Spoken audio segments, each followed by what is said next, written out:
दरम्यान जितेंद्र आव्हाड यांनी राज ठाकरेंवर जोरदार टीका केली आहे। राज ठाकरेंची एकही जागा निवडून येणार नाही असं आव्हाड म्हणालेले आहेत। असा व्हिडिओ त्यांनी सोशल मीडियावर शेअर केलाय आणि राज ठाकरेंवर टीका केली आहे। राज ठाकरे ज्यांचे उमेदवार निवडणुकीच्या रिंगणामध्ये नाहीयेत, पण त्यांनी महायुतीच्या उमेदवारांना बिनशर्त पाठिंबा दिलेला आहे आणि त्याचबरोबर माहितीच्या उमेदवारांना निवडून आणण्यासाठी त्यांच्यासाठी मतं मागण्यासाठी राज ठाकरेंच्या सभा होताना दिसतायत आणि त्याच पार्श्वभूमीवर राष्ट्रवादी शरदचंद्र पवार पक्षाचे जितेंद्र आव्हाड यांनी राज ठाकरेंवर निशाणा साधला। आज कळव्यामध्ये राज ठाकरे आले।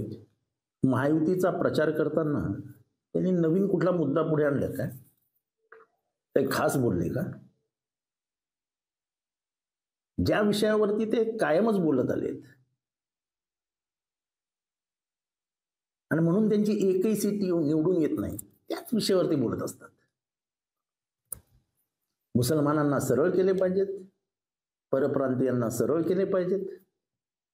म्हणजे माझं तर मत असं झालंय की त्यांना कोणीतरी सुपारी दिली आहे का या शिवसेनेच्या दोन्ही जागा पडतील असं बघ रे।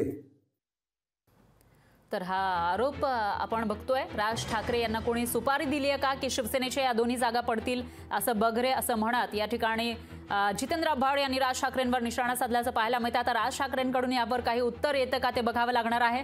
राज ठाकरे यांनी माहितीच्या उमेदवारांना बिनशर्त पाठिंबा दिला आहे आणि त्यांचा प्रचार राज ठाकरे करताना दिसतात, पण ज्यांचा प्रचार राज ठाकरे करतायत ते उमेदवार पडणार असं जितेंद्र आव्हाड म्हणाले। लोकशाही मराठी ऐका, पहा, जागरूक रहा।